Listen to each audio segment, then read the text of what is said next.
Electron बंधुता को प्रभावित करने वाले कारक यानी कि factor affecting electron affinity, electron बंधुता को प्रभावित करने वाले कारक।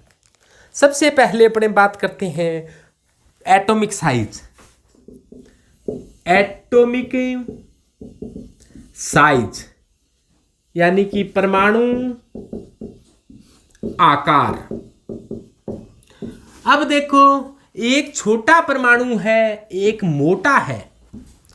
छोटे के अंदर इलेक्ट्रॉन जोड़ोगे तो क्या होगा? अधिक ऊर्जा बाहर निकलेगी।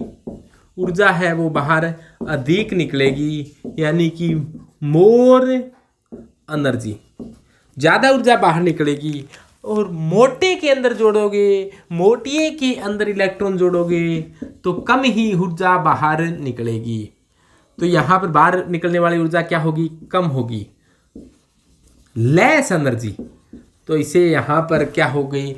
कम ऊर्जा बाहर निकली है, लेस एनर्जी लिबरेट हुई है, कम ऊर्जा बाहर निकलती है। यानी कि अपने आवर्त सारणी में भी देखें कि लेफ्ट टू राइट जाएं तो परमाणु का आकार क्या होता जाता है? छोटा होता जाता है।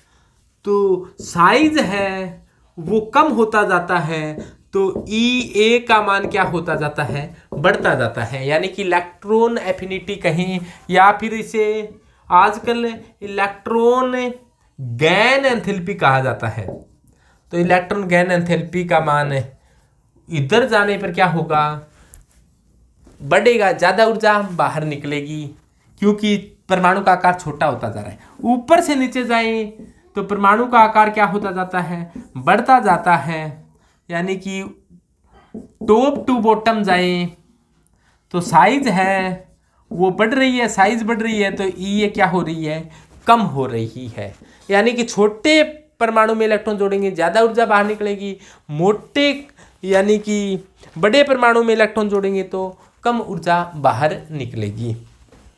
दूसरा है जेड इफेक्टिव। जेड इफेक्टिव यानी कि परिरक्षण प्रभावी नाभिक आवेश, जेड इफेक्टिव। इसे कहा जाता है प्रभावी नाभिकीय आवेश। प्रभावी नाभिकीय आवेश। प्रभावी नाभिकीय आवेश क्या होता है कि नाभिक द्वारा, परमाणु की नाभिक द्वारा इलेक्ट्रॉनों को अपनी ओर आकर्षित किया जाता है।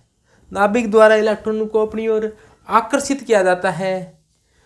प्रति इलेक्ट्रॉन लगाए गए आकर्षण को ही क्या कहा जाता है? प्रभावी नाभिकीय आवेश कहा जाता है। प्रभावी नाभिकीय आवेश की गणना, जेड इफेक्टिव की गणना जेड माइनस सिग्मा से की जाती है। और सिग्मा यहाँ पर क्या होता है? शील्डिंग कोफिशिएंट होता है। शील्डिंग कोफिशिएंट होता है, यानी कि परिरक्षण नियतांक होता है। परिरक्षण नियतांक होता है। तो शील्डिंग कोफिशिएंट यानी कि परिरक्षण नियतांक होता है। तो यहां इस सूत्र से जेड इफेक्टिव की गणना है वो की जा सकती है। जेड इफेक्टिव बढ़ेगा तो आकार घटेगा, यानी कि अपने बाएं से दाएं जाए तो जेड इफेक्टिव है वो लगातार बढ़ता है। जेड इफेक्टिव बढ़ता है तो साइज कम होती है, और साइज कम होती है तो इलेक्ट्रॉन एफिनिटी क्या हो जाती है? बढ़ जाती है। यानी कि जेड इलेक्ट्रॉन एफिनिटी है वो समानुपाती किसकी है? जेड इफेक्टिव की है। यानी कि जेड इफेक्टिव बढ़ेगा, जेड इफेक्टिव बढ़ेगा तो इलेक्ट्रॉन एफिनिटी क्या होगी? बढ़ेगी। जबकि इलेक्ट्रॉन एफिनिटी है वो साइज के क्या है? उल्टी है। साइज बढ़ेगा तो इलेक्ट्रॉन एफिनिटी क्या हो जाएगी? कम हो जाएगी, क्योंकि छोटे परमाणु में इलेक्ट्रॉन जोड़ेंगे तो ज़्यादा ऊर्जा निकलती है, बड़े परमाणु में इलेक्ट्रॉन जोड़ते हैं तो कम ऊर्जा निकलती है। अगला है परिरक्षण प्रभाव यानी कि शील्डिंग इफेक्ट। तीसरा कारक होता है परिरक्षण प्रभाव।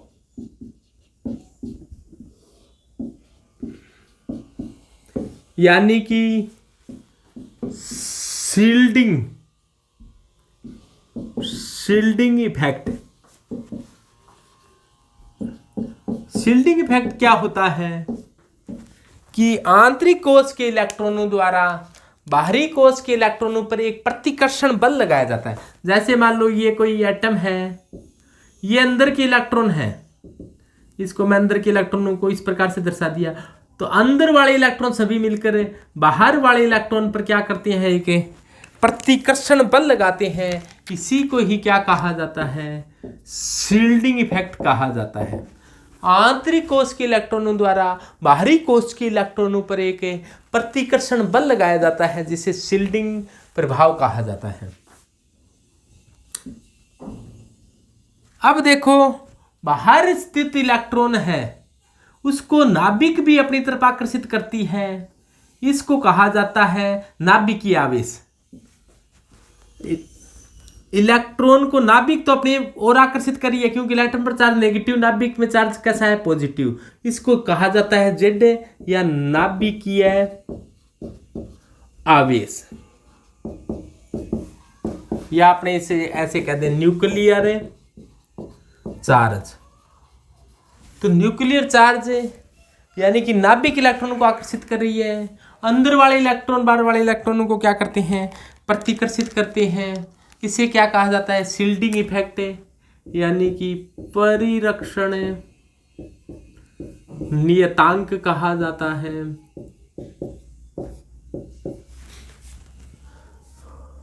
तो जेड इफेक्टिव बराबर क्या होता है,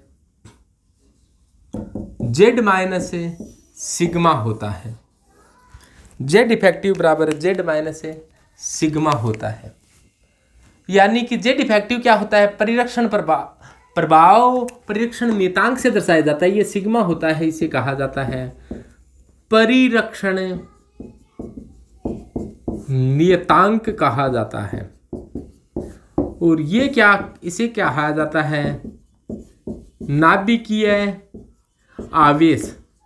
नाभिकीय आवेश कहो या इसे जेड परमाणु क्रमांक भी कहा जाता है, परमाणु क्रमांक।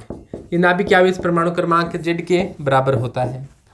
और जेड इफेक्टिव क्या होता है, प्रभावी नाभिकीय आवेश, यानी कि प्रभावी नाभिकीय आवेश का मान कम हो जाता है यदि सिग्मा बढ़ जाए, परिरक्षण प्रभाव बढ़ जाए। और परिरक्षण प्रभाव बढ़ जाएगा यानी कि शील्डिंग इफेक्ट बढ़ जाएगा, यानी कि धक्का ज़्यादा दिया जाएगा, तो एटम का जो साइज है, एटॉमिक साइज है, वो बड़ा हो जाएगा। यानी शील्डिंग इफेक्ट बढ़ेगा तो एटॉमिक साइज बड़ा हो जाएगा। एटॉमिक साइज बड़ा हो जाएगा तो क्या होगा, यानी कि परमाणु का आकार बड़ा हो गया है, एटॉमिक साइज बड़ा हो गया है, तो फिर बड़े में इलेक्ट्रॉन जोड़ेंगे तो ई का मान क्या आएगा, इलेक्ट्रॉन एफिनिटी का मान क्या हो जाएगा, कम हो जाएगा। यानी शील्डिंग इफेक्ट बढ़ने पर एटॉमिक साइज बढ़ जाता है, जिससे इलेक्ट्रॉन एफिनिटी के मान में क्या आ जाती है, कमी आ जाती है। तो ये तो होता है परिरक्षण प्रभाव। अगला क्या आता है, अर्धपूरित व पूर्ण पूरित कक्षकों का स्थायित्व। Half filled and fully filled या फुल फिल्ड कह दें, fully filled orbital are more stable,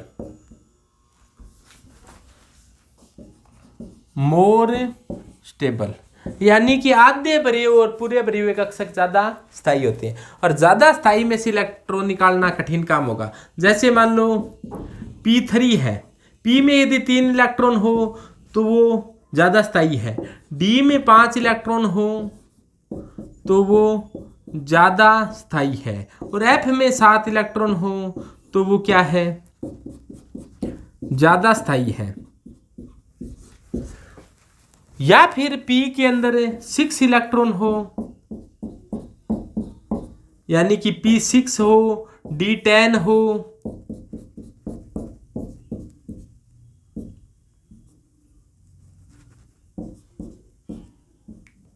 D10 हो, या फिर F14 हो, ये क्या होते हैं, मोर स्टेबल होते हैं। Half filled and full filled orbital are more stable, और मोर स्टेबल में से इलेक्ट्रॉन निकालोगे तो ज़्यादा ऊर्जा देनी पड़ेगी, यानी कि इसका स्थायित्व अधिक होता है और यहाँ से इलेक्ट्रॉन निकालोगे ज़्यादा ऊर्जा देनी पड़ेगी। जैसे आपने लीना बेचारी बचने के नाम और फंसी, बाएं से दाएं जाने पर बेरिलियम के अंदर 2s2 अंतिम इलेक्ट्रॉनिक विन्यास होता है, 2s2 स्टेबल कॉन्फ़िगरेशन होता है, यहाँ से इलेक्ट्रॉन निकालना कठिन काम होगा। इसीलिए इसका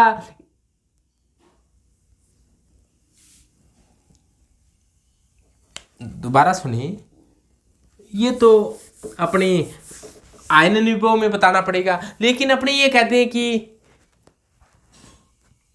अर्धपूरित और पूर्णपूरित कक्षक है वो ज़्यादा स्थायी है, वहाँ पर इलेक्ट्रॉन निकालना भी कठिन है और इलेक्ट्रॉन जोड़ना भी कठिन है। इलेक्ट्रॉन निकालेंगे तो अधिक ऊर्जा देनी होगी और इलेक्ट्रॉन जोड़ेंगे तो फिर क्या होगी, कम ऊर्जा होगी। यानी कि स्थायी इलेक्ट्रॉनिक विन्यास में, यानी कि स्टेबल इलेक्ट्रॉनिक विन्यास है, स्थायी इलेक्ट्रॉनिक विन्यास है, उसमें अपने इलेक्ट्रॉन जोड़ेंगे तो फिर क्या होगा, कम ऊर्जा बाहर निकलेगी।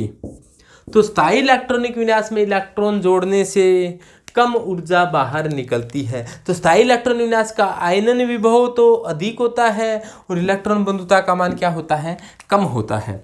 तो यहाँ पर E का मान क्या हो जाता है, कम हो जाएगा। यानी कि स्टेबल इलेक्ट्रॉनिक कॉन्फ़िगरेशन में यदि इलेक्ट्रॉन जोड़ेंगे तो कम ऊर्जा बाहर निकलेगी।